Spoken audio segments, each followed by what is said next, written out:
안녕하세요. 책 읽는 이유입니다. 저는 생명과학 선생님이고요.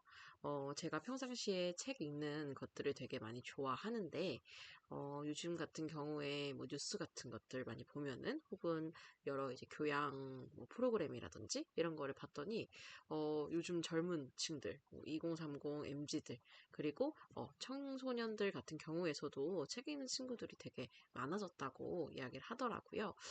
제가 이제 학생들을 가르치는 입장이다 보니까, 입시라든지 수시, 정시 뭐 이런 것들에 대해서 이제 관심을 많이 가지고 있는데 특히나 이제 수시 같은 경우에 뭐 도서를 읽는다든지 생기부를 활동을 한다든지 하는 경우가 정말 많잖아요.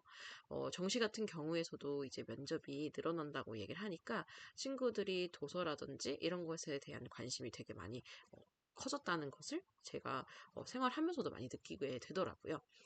특히나 제가 생명과학 선생님으로서 이제 의대 가고 싶어 하는 친구들, 뭐 약대 가고 싶어 하는 친구들하고 되게 많은 접점이 있다 보니까 친구들이 많이 하는 얘기가 뭐 서울대에 가려면 어떤 책을 읽어야 돼요? 라든지 혹은 어떤 도서를 읽으면 제가 좀 말을 좀 잘할 수 있을까요?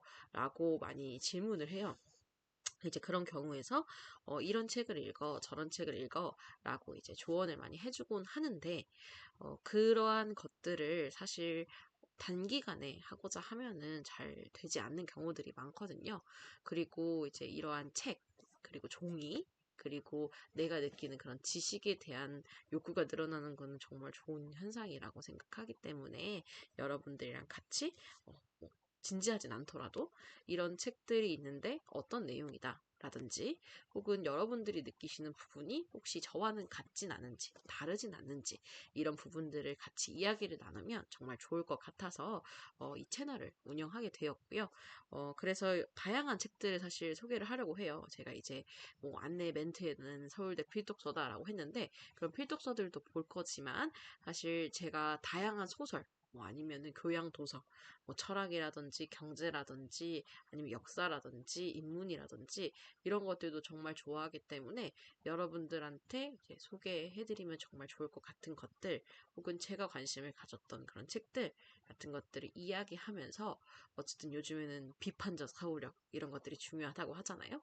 그런 것들을 같이 이야기하면서 조금 풀어나갔으면 좋겠습니다. 제가 첫 번째로 가지고 왔던 책은 제가 최근에 읽었던 책들 중에서 혹은 제가 이전에 읽었던 책들이라도 그래도 가장 기억에 많이 남고 제 삶의 방향성을 좀 많이 변화시킨 그런 책을 가지고 오는 게 좋겠다는 생각이 들더라고요. 그래서 가지고 왔던 첫 번째 책은 기분이 태도가 되지 않게 라는 책입니다. 사실 저는 몰랐는데 어, 방송? 이 영상을 찍으려고 하고 봤더니 이 레몬 심리라는 곳에서 만든 것이고 중국의 대표적인 심리상담 플랫폼에서 아예 만들었다고 되어 있더라고요. 저는 이 책을 사실 친구한테 추천을 받아서 읽게 됐었는데 이렇게 심리상담 플랫폼에서 썼던 책이구나 라는 건 사실 미처 몰랐던 부분인 것 같아요. 이 영상을 찍으면서 저도 좀 좋은 부분을 많이 알아가는 것 같고, 제가 이 책을 추천드리는 이유는 사실 요즘 같은 시대에 되게 번아웃도 많이 오고, 우울증도 많이 오고, 그리고 스트레스 받는 그런 사람들이 솔직히 청소년부터 어른들, 그리고 4, 50대, 60대, 70대 분들까지 전부 다 있다고 생각을 하거든요. 그러면서 인간관계에 대한 문제가 있고, 뭐 사회생활을 하는 과정, 그게 꼭 일이 아니더라도요. 뭐 학교라든지 아니면 직장이라든지 하다못해 가정에서도 그런 인간관계를 형성하는 것에 좀 어려움을 느끼는 분들도 많고 스트레스를 받으시는 분들이 많으니까 그런 분들한테 좀 추천해드리고 싶은 책입니다.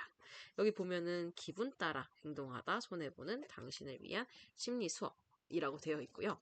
안에 있는 목차를 먼저 조금 보면은 여러 가지 부분들이 있습니다. 1장으로는 기분이 태도가 되지 않게 라는 부분이 있고 2장에서는 내 기분까지 망치는 사람들과 거리를 두는 방법 이라고 되어 있고요.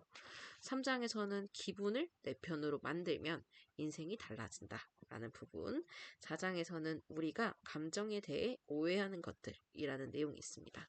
그리고 마지막 5장으로는 나쁜 감정으로부터 나를 지키는 연습이라고 되어 있어요. 사실 저 같은 경우에도 되도록이면 이런 진짜 여기 나와 있는 제목처럼 기분이 태도가 되지 않게 하려고 많이 노력하는 편인데 솔직히 사람이라는 게 그게 정말 쉽지 않잖아요. 내가 어떻게 기분이 정말 안 좋고 너무 우울하고 슬프고 하는데 상대방에게 웃어주고 그리고 모든 걸 다 허용해주고 할 수 있겠어요. 솔직히 성인 군자, 이 종교적 지도자들 아니면 솔직히 어려운 일이거든요. 그러다 보니까 이런 모토를 마음에 새기고 사는 건 정말 중요하지만 솔직히 힘든 부분들도 많다고 생각합니다. 그래서 제가 이 책에서 되게 중요하게 봤고 그리고 되게 여러분들한테 많이 알려드리고 싶은 부분들을 얘기하면은 뭐 예를 들어서 이 책의 기본적인 내용은 그거예요. 내가 이제 기분에 따라 행동을 했을 때 결국에 돌아오는 일들이 나한테 결국 스트레스가 된다면 그것이 맞는 일이냐. 뭐 이런 것들을 다루고 있는 책인데 제가 아까 말씀드렸던 뭐 예를 들어 4장에서 우리가 감정에 대해 오해하는 것들 이 부분이 좋더라고요. 우울증 환자에게 운동하라는 조언이 무례한 이유 뭐 할리우드 배우는 왜 죄책감에 시달렸을까? 같은 내용들이 있는데, 요즘에 진짜 이제 우울증이라는 것이 엄청나게 많은 사람들에게 있다고 하잖아요. 그래서 그 우울증을 이겨내지 못하시는 분들도 있고, 그리고 그 우울증을 지금 이겨내고 있는 분들도 있고, 그 다음에 어느 정도 이겨내서 좀 안정적인 상태에 이른 분들도 솔직히 있을 텐데, 사회생활을 하는 것뿐만 아니라 친구들, 제가 이제 선생님이라고 말씀드렸으니까 학생들하고 만나보면은 학생들은 확실히 좀 우울증에 대한 그런 인식이 좀 덜합니다. 그게 무슨 말이냐면 우울증 걸린 사람들한테 잘해줘야 돼요. 그게 아니라 완전 극과 극이에요. 정말 스스로가 우울감에 많이 느끼고 힘들어하는 친구가 있는 반면 저희 학교에 혹은 제 친구들에는 우울증 있는 친구가 전혀 없는데요. 라고 말하는 친구들도 많습니다. 그럴 수밖에 없겠죠? 특히 이제 민감한 나이니까 그런 것들을 잘 숨길 수밖에 없거든요. 그러면 이제 뭐 부모님들이라든지 아니면 선생님이라든지 혹은 이제 다른 상황들 뭐 지금 요새 젊은 나이 20, 30대 그런 청년층도 마찬가지겠지만 본인이 우울증이다라는 거를 주변 사람들에게 알리지 않거나 심지어 본인이 우울증인 걸 모르는 그런 경우들이 있어요. 그러면서 이제 우리나라도 많이 나아지고 있긴 하지만 점점 외국에 있는 그런 나라들처럼 정말 우울증이 하나의 질병으로 인식이 되고 이 모든 사람들이 우울증 환자를 마치 감기 걸린 환자처럼 너 좀 쉬어야겠다 조심해야겠다 라고 바라봐야 하는 시대가 와야 된다 라고 생각하거든요. 그래서 이 책을 읽는 게 여러분들이 내가 기분이 태도가 되는 사람이라 이걸 반성해야 돼 라는 맥락에서 이 책을 읽으시는 것도 중요하지만 도대체 내가 왜 그런 행동을 했을까? 스스로를 좀 이해하고 받아들일 수 있는 그러한 계기로 삼으시면 어떨까라는 생각이 들더라고요. 그래서 아까 제가 말씀드렸던 게 우울증 환자한테 운동을 하라고 하지 마라. 뭐 그런 부분이 있어요. 그러면서 이제 얘기를 하는 게 그 부분으로 가보면은 우울증 환자한테 너 운동하면 나아져 라고 얘기하면서 햇빛도 좀 쐬고 규칙적으로 행동해봐 라고 하는데 여기서 말하는 거는 이제 틀린 말은 아닌데 사실 그 말이 정말 우울증 환자한테 도움이 되는 말이 맞느냐 라는 질문을 얘기를 합니다.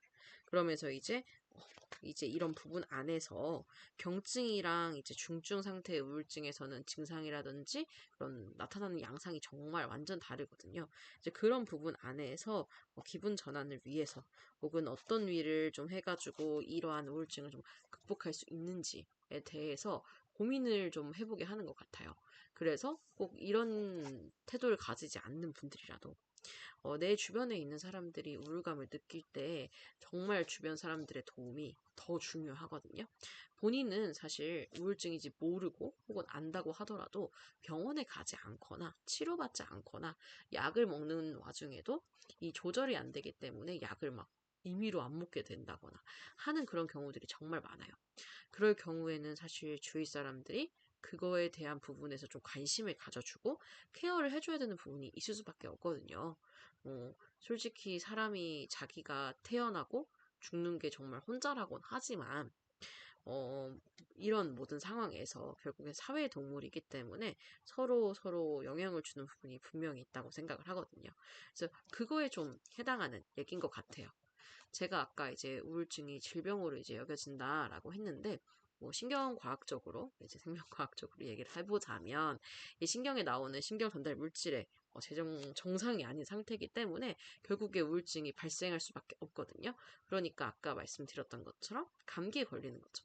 이제 평상시보다 면역력이 떨어지니까 다른 사람들이라면 그냥 지나갈 수 있는 감기에 내가 하필 걸리는 거랑 똑같다고 보시면 돼요. 그런 상황들이 왔을 때, 내가 이 기분이 태도가 되지 않게 노력해야 되는 것이 단순히 이 우울증 극복 혹은 내가 어떤 행동을 하는 것일까? 라고 고민하시기보다는 일단은 나라는 사람에 대해서 좀 이해해보고, 아, 그럼 나는 이런 마음에서 내가 이런 행동을 했던 거구나. 라고 이해를 해보고, 혹은 상대방, 다른 사람이 이런 모습을 하는 걸 봤을 때, 아, 그 사람은 이런 모습을 가지고 있고, 이런 생각을 하고 있을 가능성이 크구나, 라고 생각해 볼 수 있는 계기가 되었으면 정말 좋겠어요. 근데 이 말뜻은 당연히, 그러니까 그 다른 사람들이 하는 이런 나쁜 행동들을 다 묵인해줘라. 다 받아줘라 하는 게 아닌 거는 다 아시죠? 절대 그렇게 하라는 게 아니라 상대방이 이제 이해가 안 돼서 답답할 때가 있잖아요. 그런 상황이 왔을 때 너무 또 그것에 대해서 매몰되시지 마시고, 아, 저 사람은 이런 부분이 중요하다고 생각하겠구나. 이런 부분에서 지금 조금 상태가 안 좋을 수 있겠구나. 라고 이해해주는 그런 분들이 되셨으면 좋겠어서 이 책을 가지고 왔습니다. 오늘은 그냥 간단하게 브리핑하는 정도라서 이 정도로 책 소개를 할 거고요. 다음 제가 이제 하고 싶은 책은 제가 이제 얼마 전에 어, 한 달 전에? 2달 전에? 도서관에 아니 서점에 갔다가 발견한 책입니다. 뭐였냐면 성냥팔이 소녀는 누가 죽였을까라는 책이에요. 이 책 같은 경우에 저는 이제 책을 사기 전에 그냥 제목만 보고 좋다라고 하기보다는 살짝 봅니다. 무슨 내용일까? 라는 걸 좀 찾아보고 앞뒤 내용도 보고 누가 추천했나 이런 것들을 보고 책을 고르는 편인데 신기하게 딱 책을 펼쳤는데 대화체로 돼 있더라. 뭐 염라, 소크라테스 이런 사람들이 대화체로 진짜 재판하는 것처럼 되어 있는데 보니까 법률가가 추리소설가의 상상력으로 쓴 재판, 이제 법정에 관련된 책이라고 나와 있습니다. 그래서 다음 시간에는 제가 이 책을 읽고 와서 이 책이 어떤 내용이고 여러분들과 같이 이야기를 나눴으면 좋겠는 부분은 무엇인지에 대해서 같이 이야기해 보려고 해요. 네, 일주일에 한 번씩 제 스스로도 책을 사놓고 안 읽는 경우도 많고 이것도 아까 말씀드렸다시피 한 달? 거의 2달 가까이 되기 전에 산 책인데 아직 스타트를 못했거든요. 그냥 앞에 거의 한 장, 2장만 읽고 못 읽은 책이라서 이 책에 대해서 저희도 같이 읽어보는 걸로 하고 저는 이제 같이 대화를 나누는 게 중요하다고 생각해서 혹시 만약에 이 책 말고 다른 책을 읽으시는 거 혹은 이야기를 나눠보고 싶으신 부분이 있다면 댓글로 남겨주시거나 채팅을 남겨주시면 제가 그거에 맞춰가지고 저도 추천받은 책을 구매해서 읽어보고 이 책이 아니더라도요. 그리고 그 책에서 말씀하시는 부분에 대해서 어떻게 생각하는지, 어떤 관점이 있는지 같은 것들을 이야기를 나눠보면 좋을 것 같습니다. 네, 오늘 영상은 여기까지고요. 네, 앞으로 잘 부탁드립니다. 감사합니다.